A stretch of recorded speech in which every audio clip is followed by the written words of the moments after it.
right. Yep. How's everything going? Can everybody hear us okay? Yeah. Hopefully. We just recorded some shit, so hopefully the microphone is not doing its weird thing. Yeah, we recorded the review of Young Frankenstein. Yeah. Came out good. Which is gonna be up at the end of the week for you guys. But yeah, so Esther said, "Hi, Jenny and Tom. Bob is getting me all 3 volumes of Faceless Villain for my birthday." yeah, she sent me a Next message month. on Patreon Yeah, and right. said that. Yeah, and said that was her Thank you very much. because her birthday is at the beginning of June. Oh, you'll So like I told them. her like happy early birthday. Yeah. Yeah, I hope you like them. Tell me You'll what like you 'em. think. I mean, I think they came out good. If I do say so myself. Everybody likes them. They seem to. I still got to get back on that 4th one. Like I said, I got 2 chapters of it written, but I just got so distracted by other things that I haven't been able to work on it. But I'll eventually get around to it. Yeah. Yeah, so So yesterday we saw Eye of the Tiger. the 3rd one. The 3rd one. Like I said, we were going to do all 3 of them on one show, but then we saw the first 2, and then we didn't have time to watch the 3rd one. So we watched the 3rd one last night. Yeah, I think I fell asleep during the 2nd one a little bit too. Yeah. I might have dozed off a little bit during this one as well, but... Yeah. I think Badger called it the other day. This is the weakest one out of the 3. It's not a bad movie, but it doesn't beat The Golden Voyage of Sinbad. That's the best one. The thing about this one, I think this one was the first one that I saw, because I'm pretty sure that I saw it either at a drive-in or at a regular theater. So I probably saw it like when it first came out, like in 1977. So I would have been about 5 or 6 years old. And you know what? I distinctly remember wanting to go see it and being disappointed that there wasn't more tiger in it. I was hoping that there would be a tiger like through the whole thing, because I was like, tiger's rad. You know what I mean? Yeah.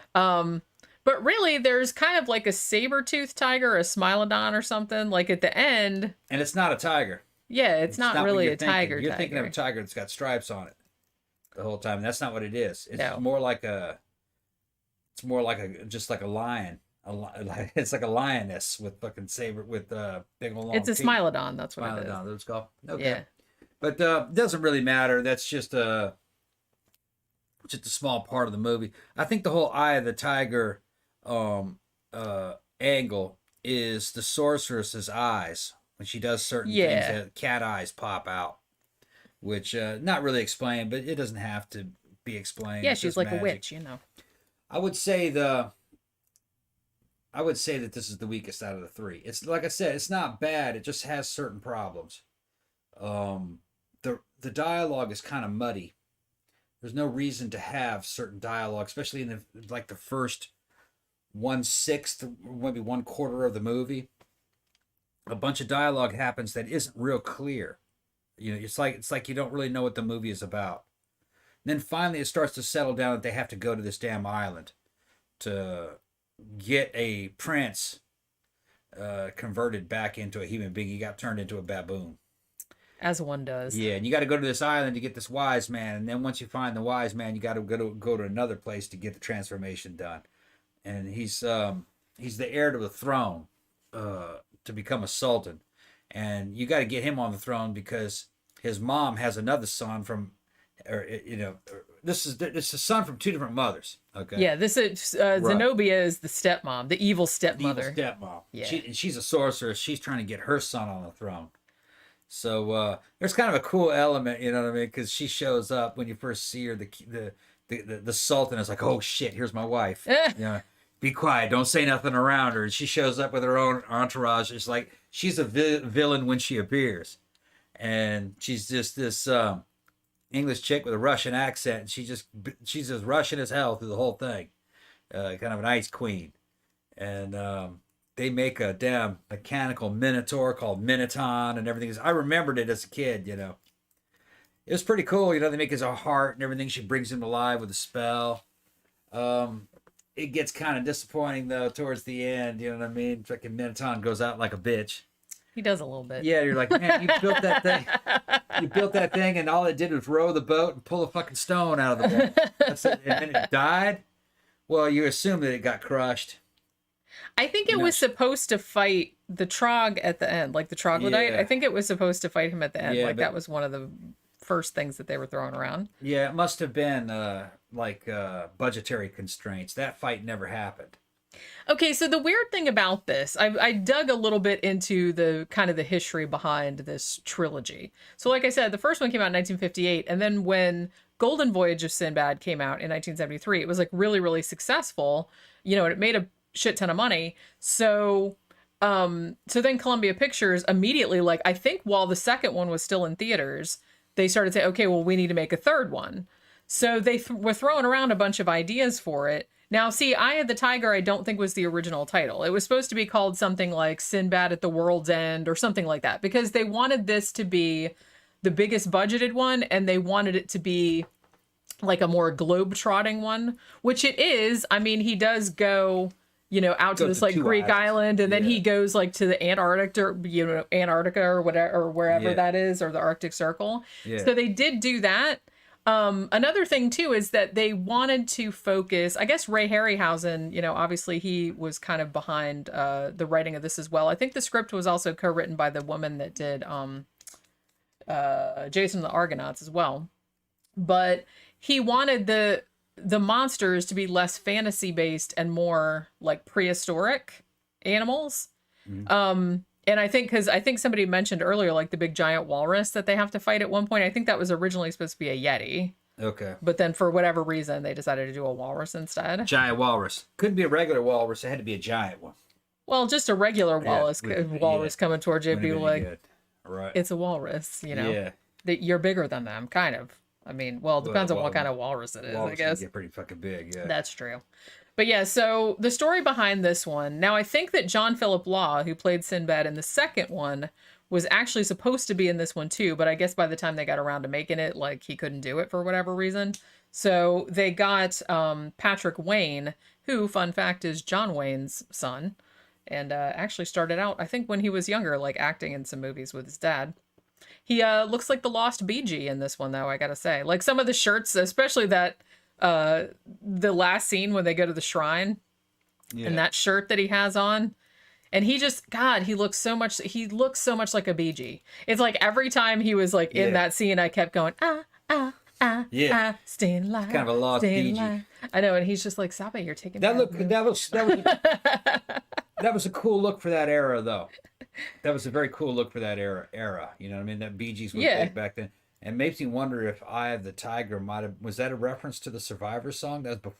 This came out like way before the Survivor song. Yeah, I was thinking, I got kind of confused about what era it was. And every time I think of that Survivor song, I think of the Weird Al Yankovic parody of it, which is like about going to a deli. The Ryer, the Kaiser. Having seen this movie makes me think that when I saw it in the theater, it was a double feature that played Golden Voyage of Sinbad and this one, because some of the stuff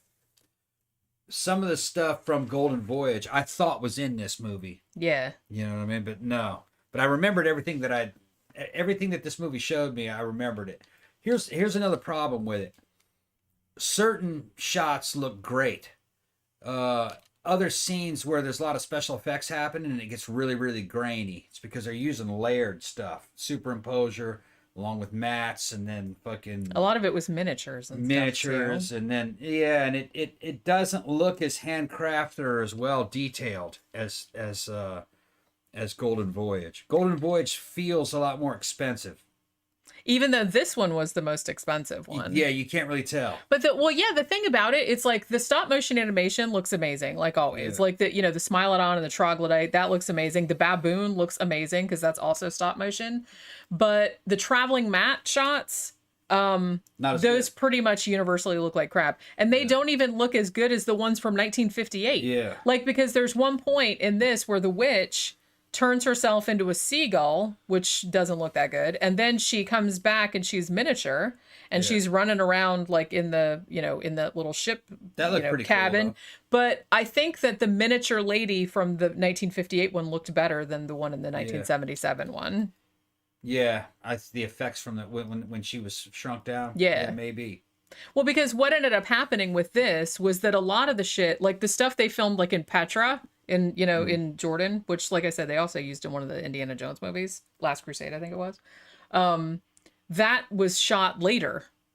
So when you see a shot, there's one shot with like the whole cast or whatever, the entourage, like standing in front of the thing, like in Petra. Those are all stand-ins.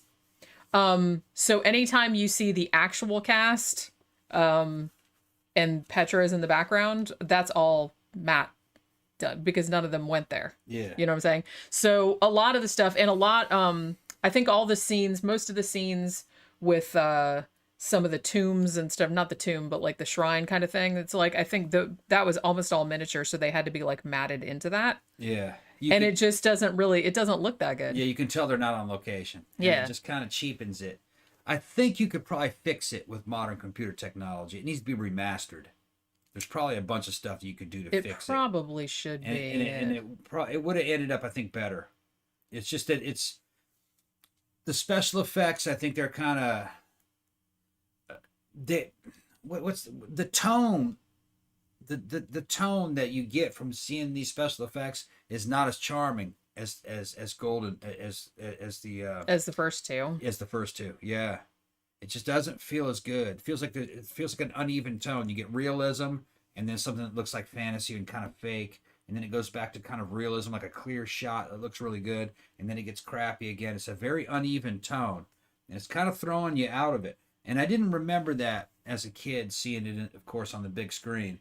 Maybe the copies were fresher and it looked better back then, or maybe it's because I was just a kid. Yeah. But I remember the movie being popular, people talking about it. Yeah, it did kind of make a lot of money. Although, like I said, I think nowadays, in retrospect, I think most people will agree that it's the weakest. And I think even Ray Harryhausen later, even though his stop motion looks really good in this, like it always did, I think that he said, well, it seemed kind of rushed. And like I said, they didn't really like.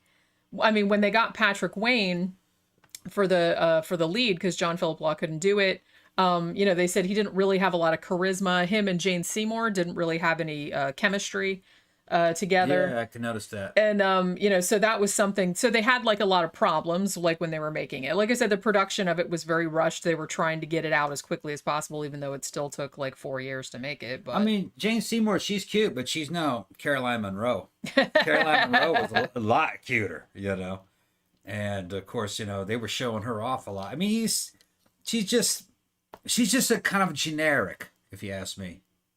And then they have another girl that shows up later, who's kind of like the stand-in for fucking Archimedes. He's supposed to be Archimedes' friend. He's kind of like a Greek scientist, and his psychic daughter is there.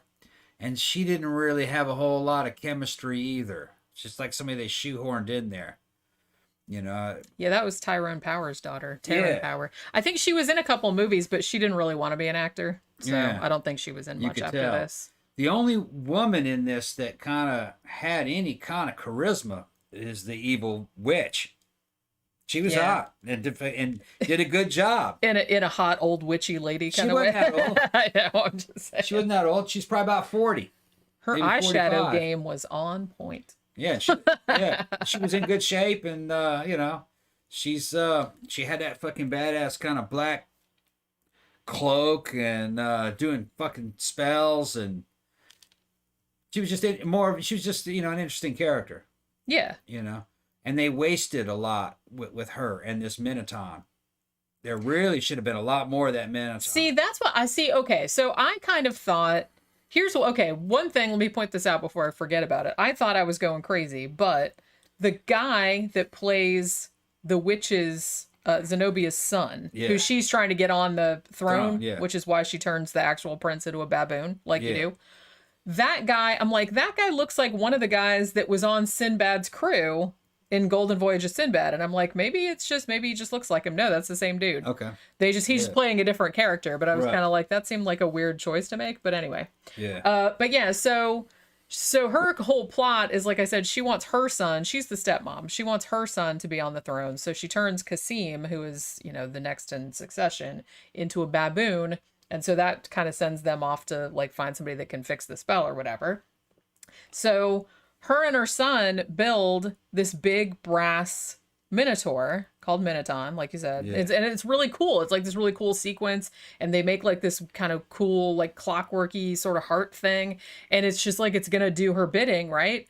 But then I kind of feel like they should have done more with that, because he looked so cool, and pretty much all he did was when they were, following the Sinbad and the crew, like out to find Melanthius or whatever that dude's name was, and then going on. So all he did was like steer the boat and shit like that. Oh, when they did like the close-ups of Minotaur, it was stop motion, obviously. Yeah. But when they did long shots, there was a person in that. Okay. And do you know who was in that? Who?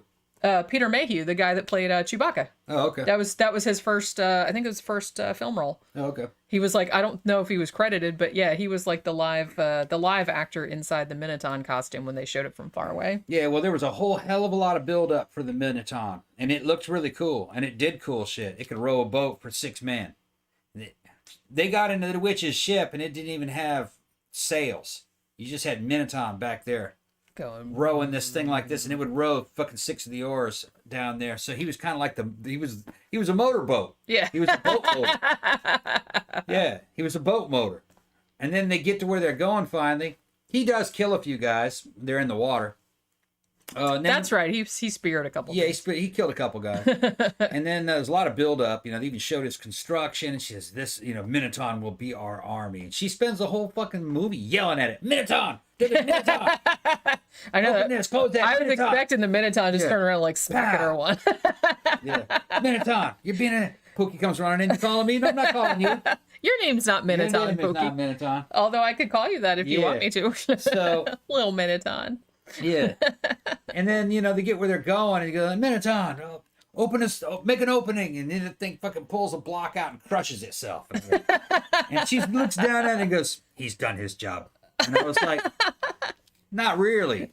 Not really. Because you had built this up to where this was going to be your army, and you still got fucking Sinbad, most of his crew, and then you got the damn troglodyte monster with him. There was a lot of shit he could have done. Yeah, I kind of thought that was going to be he was going to be like in the main like boss fight. Yeah. Like I thought it was going to be like the troglodyte versus everybody and the Smilodon versus everybody in the crew versus Minotaur. Yeah. See, it should have just been a big brouhaha. Yeah, her son gets killed. He falls down the stairs. Ain't that something? I know. Falls downstairs, breaks his neck. Come on, man. I thought this was supposed to be an English movie. I mean, they can usually come up with some better shit than that. The Minotaur crushed himself, and then the boy falls down the stairs and breaks his own damn neck. All right, and then they both went out like bitches. And then evil sorceress, she does the last thing she could do, which is she astrally projects out of her body and jumps into an old frozen saber-tooth tiger that looks like a fluffy fur. It is pretty cute. Yeah, it looks like a fluffy fur animal, kind of like something a teenage girl would put on her bed. You know what I'm talking about? That's what it looks like.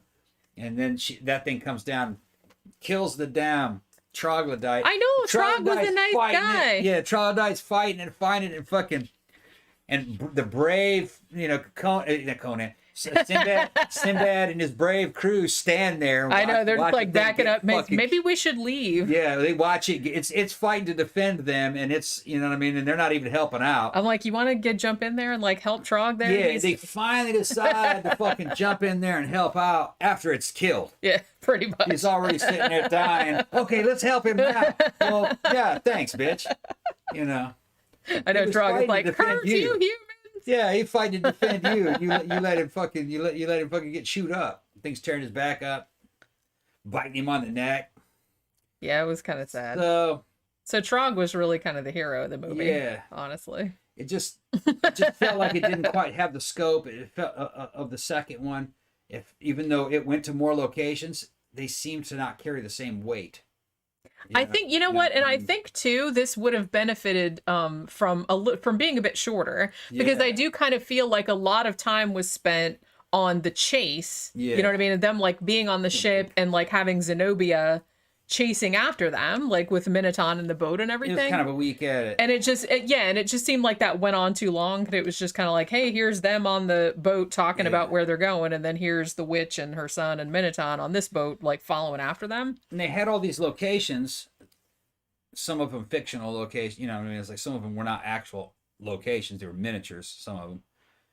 And then they were superimposed into real locations because they weren't there. That looked weird too. Remember they're walking down that valley? Yeah.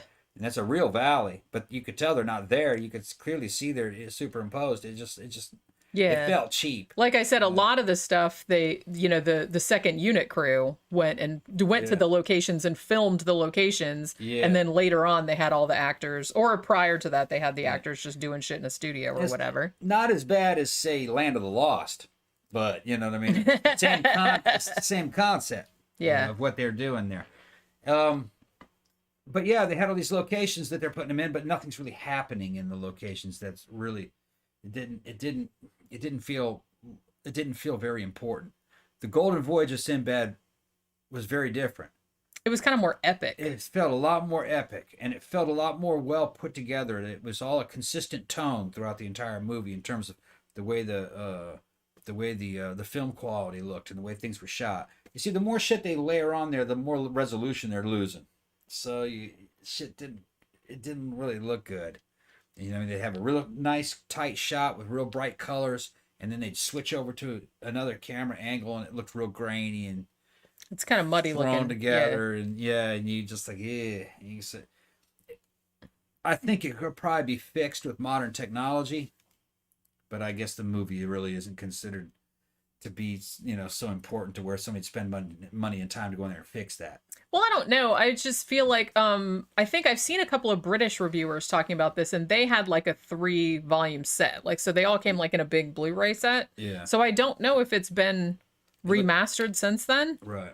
Because you have to think that, I mean, just a couple years after this, like Clash of the Titans came out, and Clash of the Titans looks really good. I mean, there's a couple of like ropey looking matte shots in that too, but I don't know. Like I said, that was the thing that bothered me. Like I said, the stop motion animation looks good, like all the monsters, and I especially want to give a shout out to like the little demons or ghouls or whatever, like near the beginning, because those look cool as shit. Good. Yeah. Oh, and I will say too that Trog, I think that they used the same armature later to make Calabas in Clash of the Titans. Yeah, that was like, so you can see the similarity. Yeah, I think they because he would reuse some things, obviously, but so. All the stop motion animation looked really cool, but the matte shots were just like really not that good. And like I said, even the matte shots and the miniatures and stuff like that from the 50s one looked better than the one from the 70s, which was kind of a bummer. But like I said, it seemed like they kind of rushed this one into production a little bit. Yeah. And you can kind of tell it's still a good movie, but it's not as fun as the other two. You know what I mean? It's not, it doesn't have the same like epic. Yeah, it doesn't feel as epic. It doesn't feel as put together as well. It feels like it's kind of thrown together. That's just the impression that I got. That it was just, hey, let's knock this out real quick. That's what it felt like. But people are saying that cost more money to do that. I think it was the most expensive one. Yeah, it didn't feel expensive though. No. The second one does. Yeah. Golden Voyage of Sinbad. I liked too that it's like I liked the guy that played Melanthius. Mm-hmm. And I was kind of like, the whole time I was like, oh man, I know that guy. He was the guy that was in The Omen, that played the priest that got impaled. Yeah. And I guess he was a Doctor Who as well. Okay. Like he was one of the Doctor Who's. I guess he was maybe not, I don't know. I haven't seen all the iterations of Doctor Who, so I didn't even know that he was Doctor. I just recognized him from The Omen. But it wasn't a bad movie, but if I could only see one, I would see The Golden Voyage of Sinbad. That's the one I would choose. I don't know. I kind of like the first one the best. Really? Yeah. I like the second one.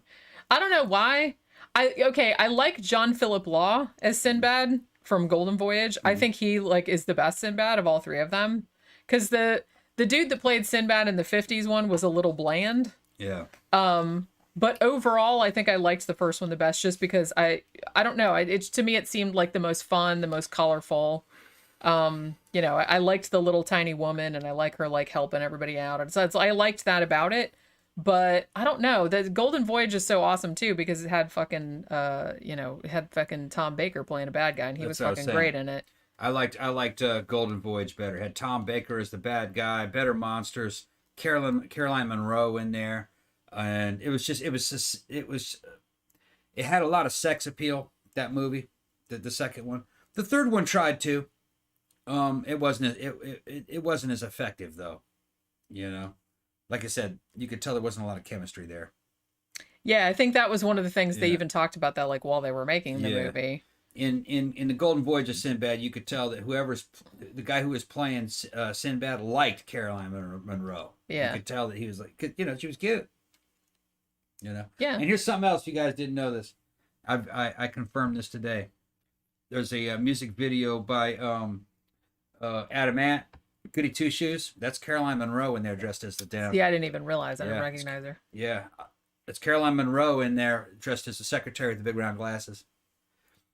And she did a little interview. I read it. She said she was a fan, and she loved being in that video. Said it was great. She said there was a chemistry between him and her, but she was engaged at the time. So nothing went down. That's what she said. But she said Adamant in his heyday, he was quite cool, but that motherfucker's crazy today. He's crazy. Yeah, he's got little mental problems. He was foxy back then, though. Yeah, he didn't age that well. Didn't keep up. He didn't keep up with himself, and his act didn't evolve the right way. You know, it could have been a lot more modernized and stayed with a similar motif and something a little more age appropriate for him. And he's evidently quite crazy. Like, he's really crazy. Yeah, That's a shame. I haven't seen him in a while. Yeah, he's got some kind of, I don't know. He says he has mental health problems, but I don't know what it is. Mango says we should check out Jack the Giant Killer. I've been actually wanting to watch that. There's a Riff Tracks version of it on Tubi, and they have so many like riff tracks on there that I'm trying to work my way through all of them. But so I'll eventually get to Jack the Giant. Yeah, talking about Adamant, talking about his cool movies and stuff that he was in. Yeah, he was in some good movies. Yeah, good. He had some good videos. Oh, he's bipolar, so He's bipolar, is that what it is? Oh, okay. Yeah, I've seen videos of him just hanging out with people. You know what I mean? Just from social media. Yeah. And yeah, he does not look very comfortable with himself. He looks crazy. He does. He looks crazy. He looks like he's feeling ridiculous. You know what I mean? I know that feeling. Yeah, he's dressed up in Adamant outfits. He's a little too old to be dressed that way, and you could tell he's uncomfortable looking like that. And just go look at him. He's fucking crazy. Got the damn Napoleon hat on sideways, and it's like deer to headlights. You know what I mean? Fucking, like, are you taking a picture of me? You know, just Oh shit. yeah. Oh fuck. I still remember, and this is going back a couple of years, probably like 5 or 6 years ago. Yeah. And we went to a Halloween party at iBar, independent bar. And one of the best Halloween costumes I saw, there was a girl that dressed up like Goody Two Shoes era Adamant, like she had the military coat and everything. She looked great. Did she? Yeah. I mean, it was just a really, really good costume. Go check out that video, guys. Fucking Goody Two Shoes, and go look at Caroline. She looks fucking cool. It's hard to believe she's like 83 now, or 82. Yeah, crazy. That's what it says, yeah. Mango said a few years back, Adamant went nuts with a starter pistol in a pub in London. That's really? Nice. He's going to this one of those crazy kind of. Yeah, he's going into like phone throwing mode, like Russell Crowe or whoever. Was it Russell Crowe that threw the fucking phone? Thing is with Russell Crowe is it's an accepted fact that sometimes you gotta fucking throw a phone. If I show up to the hotel, you know what I mean? There's a good chance that I might throw a phone. Be like, what'd you say? Yeah, fucking phone. That's the possibility is not zero. No, it's not zero. There's a chance that I might throw a phone. And when if you were Russell Crowe, you wouldn't throw a phone? I'd fucking throw a phone. Excuse me, it's time for me to throw a phone. So I'll be back in a minute. Yeah, I'll be back. I got something I gotta take care of. That'd be cool if running into him and says, what's up, Mr. Crow? How you doing? You throwing any phones? How's the phone? I got a phone. Can you throw this for me? I want to get this shit on. I want to get it. Oh my god! I wonder if anybody did that afterward, like after that kind of went. And that's like years ago. I don't know why I remember it so much. I'd get my old dial phone. Yeah, you like bring him a phone and be like, "Can you throw this? Can you throw this for me? I want to get this on camera." Well, you probably piss him off. You probably throw it right at your fucking head. I'll fucking throw a phone at you. You fucking bitch. If he's throwing phones at me and shit for kicking my ass with a receiver. What? Yeah, I've seen a video of fucking Danzig fucking trying to beat a dude's ass for fucking with him. He kept fucking.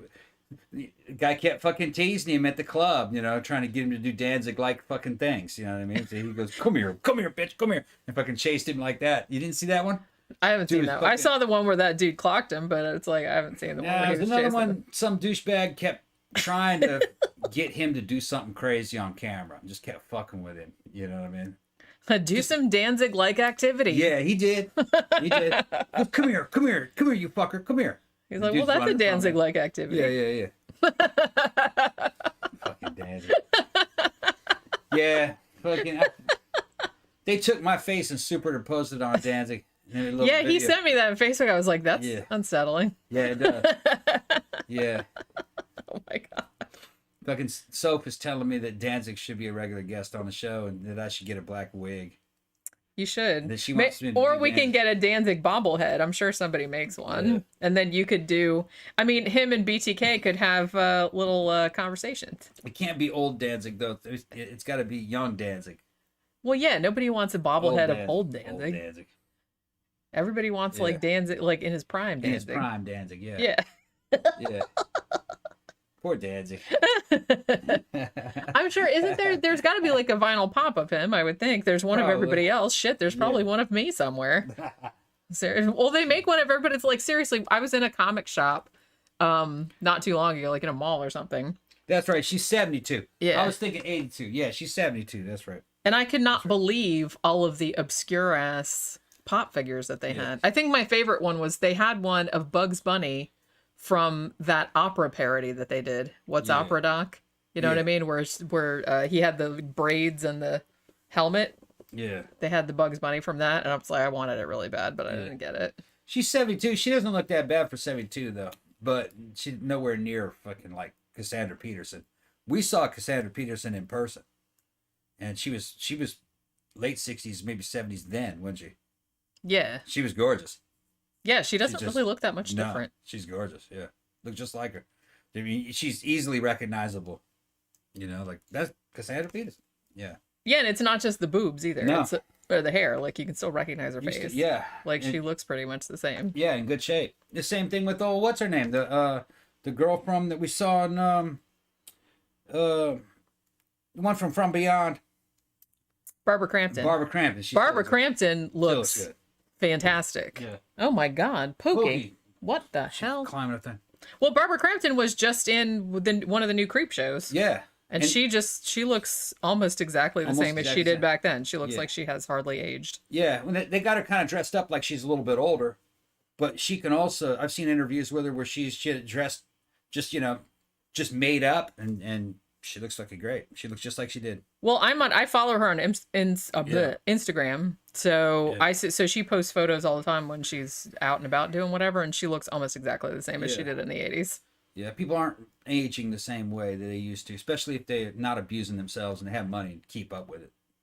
Yeah, because that does help. I look at Danzig. I know what's going on. Look, I mean, Danzig. I'm gonna have Danzig on as a guest one of these days.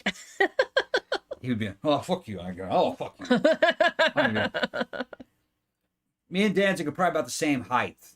All right, 5'6", 5'7". He's probably around that height, just by looking at him. And I've seen him in person. He seemed to be about my size. He went on cycle. See, when he came off cycle, that fucked him up. That's how he got kind of buffed out like that so quickly. He doesn't have time to work out all the time, but he went on some shit.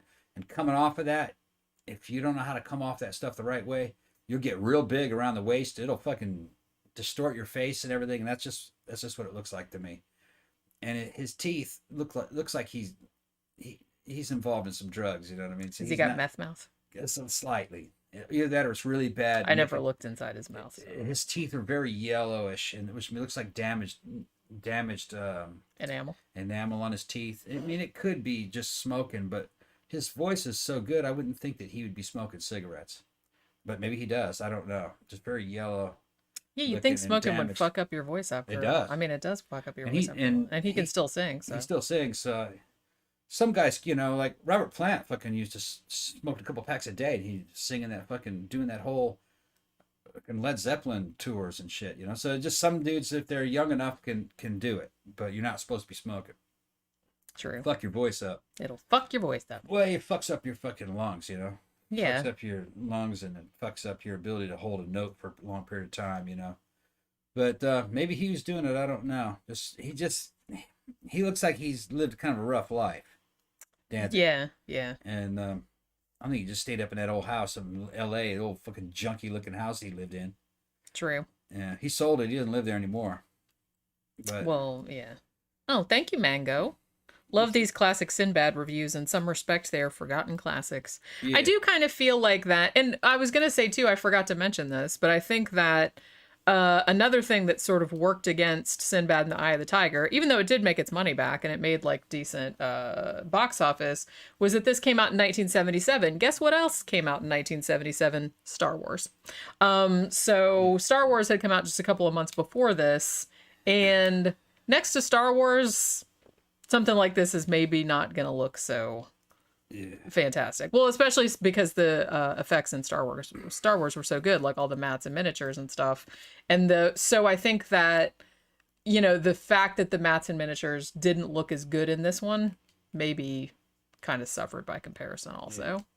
So I think they were going to make like some more too. I think after the sci-fi boom hit, they were going to make like Sinbad Goes to Mars and some shit like that, but they never did it. Danny says, I heard Danzig wears lifts in his shoes like Mickey from Seinfeld. He probably does. I don't know. I mean, he should just like own his he's not like a fucking, he's not a little person. He's just like a regular. Yeah, he's just short. But that doesn't mean anything. There's lots of short guys that are on stage making a shit ton of money. Yeah. Nobody was as small as fucking Ronnie James Dio. That dude was fucking tiny. Boy, you wouldn't know it by listening to him though. This fucker sounded like an 8-foot giant. And everybody loved Ronnie. Yeah. Everybody loved Ronnie James Dio. They said he was one of the nicest guys ever. No ego, but the motherfucker could sing. Cancer got him though. And, yeah. Danzig made a mistake of fucking running his mouth to the wrong people when he was young in a time that was changing, and he got pigeonholed and the shit stuck with him, and they drove him over it. You know what I mean? Fucking, it's hard to be a Satanist in a world full of atheists. You know? That was his stick, and he kind of had a negative attitude, and that's not really who he was. I mean, if you go back and look at, you know, what was going on in the Misfits and photographs of who he was at that time, he was a little cutie boy, really, what he was. A little punk rock cutie boy. Little bitty guy. He wasn't muscular or anything, but he was attractive, and girls liked him, and it's rumored he was, you know, messing around with Vampira when he was a teenager. Which that might be plausible. I know that she used to show up at some of his shows. Yeah. Dressed up in her Vampira outfit. Well, they wrote that song. She would have been in her 50s, I think, at that time. 40s or 50s, you know, which I guess that's not a big deal. That's a MILF, you know. She was about, and he was, you know, 16, 17. And, but he just, he tried to transform, he was transforming himself into a fucking badass, and he tried to do it just on the back of being a singer, you know, and working out for a little bit. And reading stuff, you know what I mean? It's, you say the wrong things in front of the press, they're going to fuck with you. And that's what happened to him. Well, I think, honestly, his issue is that he just takes himself too seriously. Yeah. He doesn't have a sense of humor about himself. No. He has like a really inflated sense of his own importance. And Some that's insecurities, always, well, that's always like really dangerous when you have somebody that's really, that's so insecure that they have to, one, pretend like they're smarter and more badass than everybody else. And they can't laugh at themselves. They can't take a joke. They can't, you know what I mean? And so, and obviously people that can't take a joke or can't laugh at themselves, people are going to go out of their way to like fuck with you because it's much funnier. Yeah. Because you can't take it. And who he really is, if you ask me, he was really a guy kind of more like Danny Filth, if you know who Danny Filth is. Yeah. You know, it's just, what the Danny Filth really was just the black metal fucking, Robert Smith, really. That's all it was. He's like that, you know. A little bitty Robert Smith, but little bitty black metal Robert Smith. He's a little bitty Robert Smith. Yeah, fucking Danny Filth, you know what I mean? You hear his voice and fucking see photographs of him, you know, back when we all listened to CDs and didn't know who was who. He sounded like a fucking just an evil demon, you know, probably like a big intimidating guy. No, a little bitty guy. Yeah. little bit of guy, you know, who and with a personality very similar to, in a way, kind of like, you know, Robert Smith. You know. Yeah. All right. So let's go ahead and cut it short. Yeah, I think we're at 46 minutes. Yeah. So yeah, all three of these Sinbad movies, if you want some nostalgia, you want to watch them again. They're all on Amazon Prime, yeah. Mm-hmm. And like I said, I'm not sure about this country, but I've seen some British reviewers that had like a really nice 3 Blu-ray box set. I don't know if they sell that over here. I didn't see it on our Amazon, but I saw a bunch of British reviewers had it. But yeah, so check them out if you like your old school fantasy and Ray Harryhausen, all that. We should it's making me want to watch Clash of the Titans again. So Yeah, we can see that. We'll do Clash of the Titans next week. Yeah, maybe. and I want to see Land of Time Forgot again also. And then People at Time Forgot. I've never seen Yeah. it. I think tomorrow we'll probably do a food show because Yeah. tonight we have to go to Memento Mori. They're Yeah. doing a what do you call it? Masquerade ball tonight. So we're not going to have time to watch a movie tonight, so we'll probably just do a food show tomorrow at 3 p.m. Eastern Standard Time as usual. So thanks everybody for dropping by, and we will see you guys tomorrow. Bye.